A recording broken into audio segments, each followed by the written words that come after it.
The Chaos Cubed update was announced at Minecraft Live with one major new biome. The Sulfur Caves.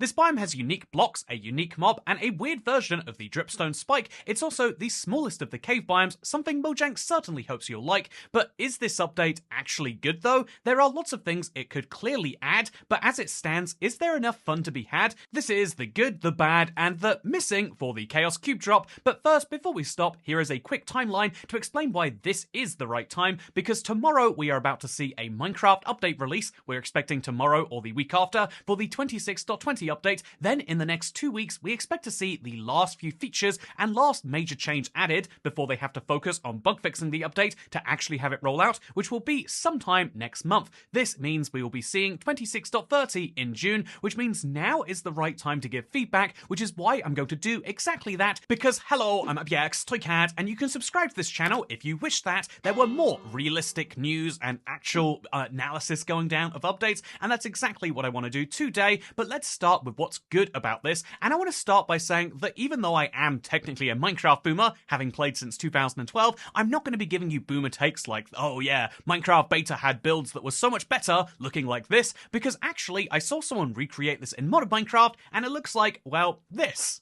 I mean, this is genuinely so much better, at least in my opinion, and so that's why I have to say I like that we have a fourth subsurface biome. I think that this is a great addition to the world. Even though it changes how things were before, it gives you more reason to explore, and like I mentioned, this is the smallest of the cave biomes, something I can easily show you with this chunk-based graph. Look at the size of these sulfur caves when compared to the dripstone and lush, but actually I think this is great design too, because even though it means that it is going to be smaller, it means that if you're just looking for one of them because you want to get your hands on some cinnabar or some sulfur, or maybe the sulfur slime, it actually becomes very easy to do that, something I really like. And so having the biome be smaller, but also more frequent, is a great way to pull that off, even if it makes me question the use of the sulfur springs. But what I don't question is the sulfur slime. This is the star of the show of the update, and he's absolutely sublime, but what I really like about him is the fact that he can absorb so many different blocks. I'm saying he doesn't actually have a gender, but you know, I'm going to give him a he gender anyway, because he likes to eat just like me, and he can eat so many different blocks. It's a ludicrous number, and this is kind of fun. I mean, even if you know that actually it creates about a dozen different archetypes, it's still cool to think about all of the possibilities of play and exploration, not just for people who know everything or browse the Minecraft wiki, but for the average player who might first discover,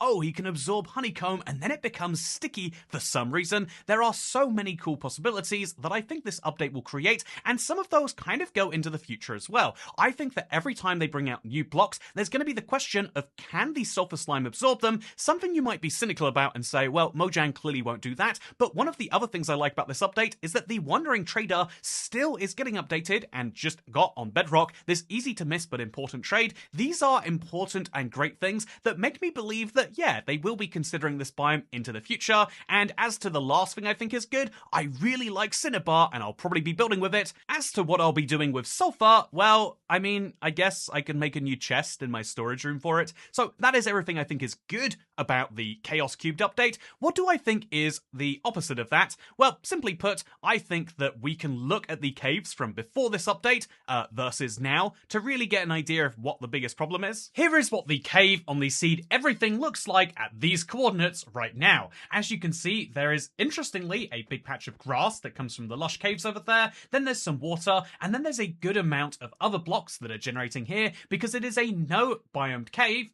but that changes with the Chaos Cubed. When it first came out, they had a cave that looked more like this. As you can see, very, very red and yellow, very ketchup and mustard, but also very, very simple. This is something that I think got it broad praise, but also a little bit of, well, you know, indifference or indeed slight memeing around of it, and that is why they decided, rather than taking a cave that looks like this and leaving it, they would instead make some tweaks. Leaving us with a cave that, as of this version, 2630.25, actually ends up with some more sulfur spikes, so breaking up the terrain a little bit, but also breaking up the red and yellow with some granite, as you can see, and some tuff, but also breaking up a lot of the water pools, and so this creates something that is, I think, objectively a bit better to look at from the abstract sense of things, but also is is just far less clean than those original visions. This is kind of the curse of the snapshot and beta process, is during them we get to see all sorts of improvements made, but we also get to see how much better things could be when they were simple. But rather than going for the Minecraft boomer argument of, well, things are so much better when they were simple, I don't like caves being big and new, I like tiny caves. Oh, I hate that the caves are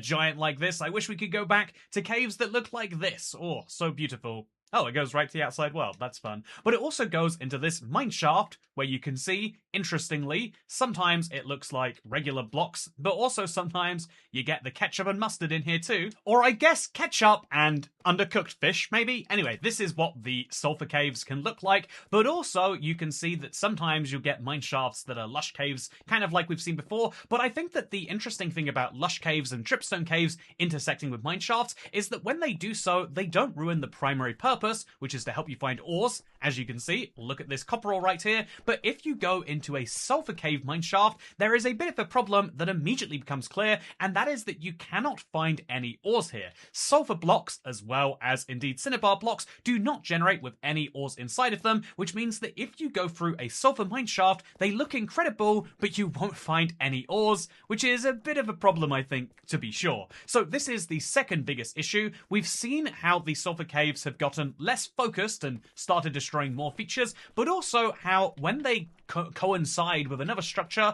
they actually ruin that other structure's ability to generate with ores. This is a big problem because one of the fun things about Minecraft is seeing how different structures collide. As a natural terrain generation lover, I will never stop gushing about how much I love the fact that you can see a sulfur village. It's nuts, it's crazy, and it has a zombie villager inside of it, thanks to when I last showed this off. But this is the sort of thing that I absolutely love and that makes updates cool. But if there is a downside to the sulfur caves, you might actually be cursing when these things generate, which is the opposite of the intended effect. So is that something that they should fix? Well, I mean, yes, that's why I'm going through bad things, but also this update has been definitely on the weirder side when it comes to parity, there is no doubt, and it's also been on the weirder side when it comes to how the sulfur caves interact with the surface. I think it's really cool when you find a cave down to a lush cave or a dripstone cave, but the way it works with the sulfur cave is they can genuinely generate on the surface, but it just feels like it's not really meant to be there. This is something that crucially could be fixed, but I think before we talk about what this update really needs in terms of changes,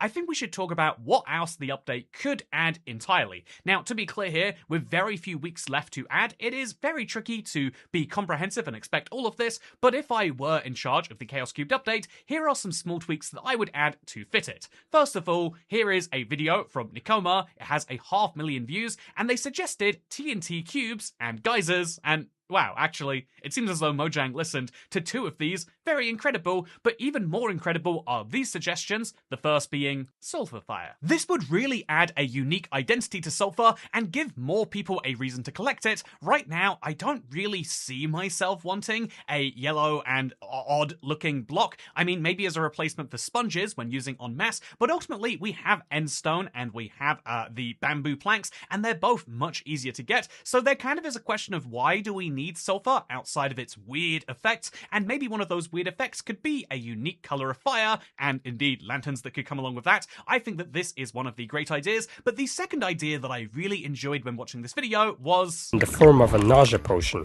You'd use sulfur to brew a potion of nausea, but I think another interesting mechanic such a potion could have is draining saturation from your opponent. Something similar could be done with cinnabar. Cinnabar could be smelted into a chunk of cinnabar, which you can then use to brew potions of blindness. Since exposure to cinnabar can cause blindness, it just naturally fits. I actually really like these ideas, and I think that for years I've been arguing that Minecraft should take advantage of these effects that do exist in the game, but just aren't really used, and so that's why I'd love to see both of these too. I also think that given that slimes and magma cubes both have a drop, maybe the sulfur slime should too. Indeed, there is a particle that already exists called sulfur cube goo that looks really suspiciously similar to the other 2 slime balls. I think that this could be a great way to give extra use for the Sulfur Cube, even for players who aren't going to be doing weird things with it. Just knowing that you could theoretically then also use it for your own value would be quite nice. I also think an idea that I heard from Mogswamp that's quite nice is simply renaming Sulfur, because Sulfur feels wrong. It feels weird, it feels ugly, but instead what would feel great is polished brimstone. Let me just whip out my brimstone stairs. Instead of sulfur spike, call it pointed brimstone. Now, to be entirely clear here, I really like the name, but I also have to concede that even if it was the best idea that Mojang just hadn't come up with, they'd be very unlikely to rename it this, because the last time they renamed something, that is to say Grimstone to Deepslate,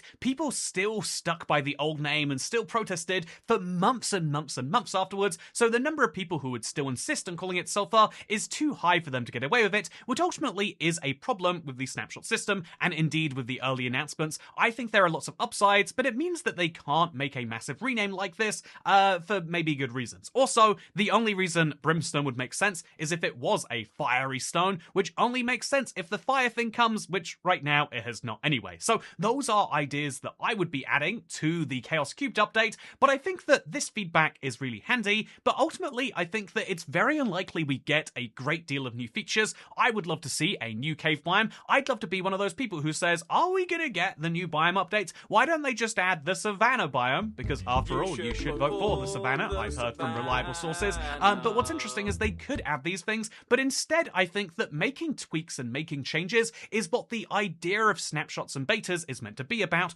and so given that I've now played a hefty chunk of the Chaos Cubed update in its beta form, what is it that I would change for the end release? Well, I'm glad you asked, me hypothetically allowing me to move into the next subject here, because I think that changes could be really nice, and one easy example is Tuff and Granite. I have been hoping every single day that I log in and look at these caves that one day it'll be like, yeah, this just makes sense to me, but nope, this is incredibly ugly. Look at it, the Tuff is not a right fit for this place. I think that Sulfur is a forgivable block, I think Cinnabar is beautiful, I think the two can combine to make some really cool combinations, but I just don't think that Tuff is really meant to fit there, and Granite barely does anyway. An easy suggestion to fix that could be, well, maybe they should change the blocks, or maybe there should be Sulfur and Cinnabar ores so you don't need any other blocks, but I think the odds of them making full new textures for each of the ores for Sulfur and Cinnabar are about as good as the odds of 4J making a new minigame in 2026. It just doesn't really seem like that's something we should really be hoping for,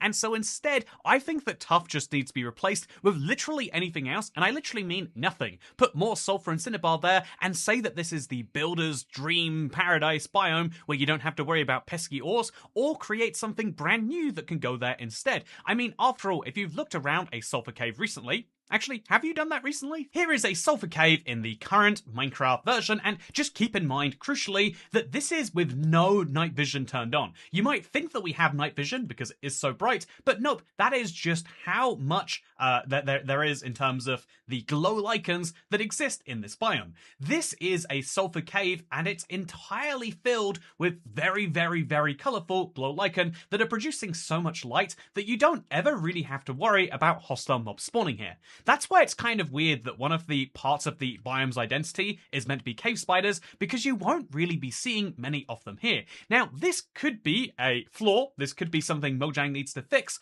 or again, they could lean into this and they could say, well, the biome's identity is that there's no risk because it's lit up quite well, there's no risk because you'll find sulfur slimes here for the most part, more than any other mobs, but in exchange, there's less reward. Want the real reward of the diamonds and the lapis and the gold? Well, you have to go to a biome which is covered in darkness. And indeed, you can even see with the sulfur spike, which if you don't know, is exactly like a dripstone in basically every way, but then doesn't do the same damage as a dripstone spike does, basically allowing you to create a harmless version of it. That is whether Mojang likes it or not. One of the accidental biome identity points they've made, you can fall a good distance down onto one of these spikes, and it hurts you as much as falling onto any block. You should be falling from this distance onto a spike and going, ouch.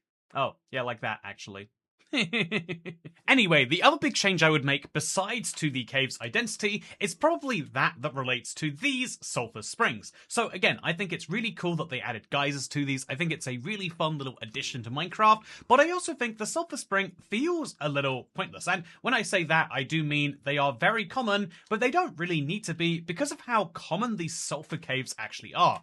This is a bit of a weird design pairing. If these sulfur caves are so common, finding these on the surface doesn't really tell you about anything useful, and it doesn't actually get you to them. If you try to dig down from this, do you know what you're going to find? Some magma, and then some sandstone, and then some sandstone, and then presumably some regular stone, but it's not actually going to help you, which is weird because we do have entrances to the sulfur caves. Indeed, it seems as though there's a couple of unlinked mechanics here, because sulfur caves can go all the way up to the surface. This is a sulfur cave biome, as you could see. If you spot some sulfur slimes hanging around, there are some literally there. But also, if we go literally a few blocks into this water, you can see that all of a sudden a sulfur cave will appear, complete with cinnabar blocks. This is a cool transition, but wouldn't it make sense to combine that out there, the sulfur spring, with this right here, a way into the cave? I think that that's a cool idea personally, a way to add some, connections between the overground and the underground, and it's what I would really like. Because even though I think sulfur springs are awesome, wouldn't it be cool if, like the Super Mario 64 volcano that you can sometimes jump into, there was something that you could guarantee you jump into here, and that just wouldn't make you feel a little bit too high. Anyway, I think that that is probably the last of the major changes that I would suggest to Mojang. I do think that with just a couple of weeks left, it is very unlikely they make any more dramatic changes in this drop. But that kind of is where my conclusion needs to come in. Okay, do you think he has sulfur spikes? Ah, no.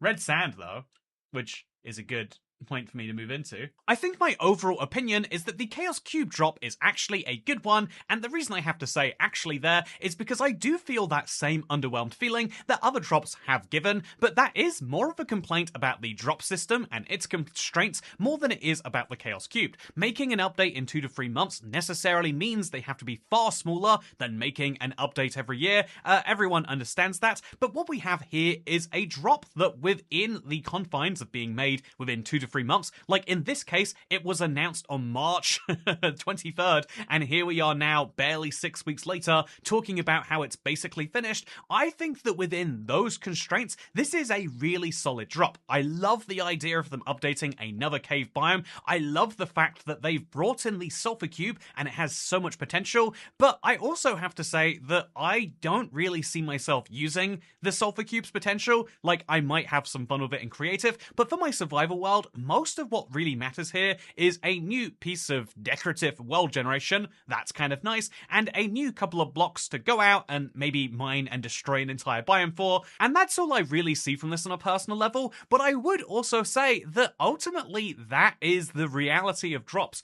If they are going to have such a short amount of time, having a few perfected features makes way more sense than going for the scattershot approach, where you get a bunch of features like, to be a bit rude here, the camel husk. The camel husk is just an undead camel. That's all it has. There's not a lot of real reasons you'd want to use it, and so when you have features like that, they get easily forgotten about. I'd even argue the Happy Ghast feels off to the side and doing its own thing, whereas if you look at the shelf, for example, sure, it's similar to an item frame, but unlike an item frame, it shows 3 items at once. Unlike an item frame, it functions like a vertical slab, and so it's a great building block that's also a great showcaser that also can function with redstone. You hit a lot of different categories and a lot of creativity in the way that I think the Chaos Cube drop currently is. Would it be improved by a bit of sulfur fire? Would it be improved by a bit of identity solidifying and ideally not around tough? I 100% think so, but that is what I hope that Mojang does over the next couple of weeks, because ultimately we are heading towards the very end of this drop, and so what do I think about 26.30 so far? Honestly, I am excited for it, but I'm also at the point now where I'm like, okay, and what are they doing next? They're definitely developing it already, and is that like the healthiest way to view Minecraft drops? As a Minecraft update lover, a part of me says yes, I sure am hyped for the autumn drop, but another part of me is like, wait, why am I hyped for the autumn drop? But the summer drop's not even here yet. I haven't actually played with it. I'm making fun of sulfur and I don't have a single block of it in my Let's Play world. These are the interesting questions that I have to consider. But for now, all I have to say is within the confines of the drop system, this seems like an above average one, and I guess that's good enough for me.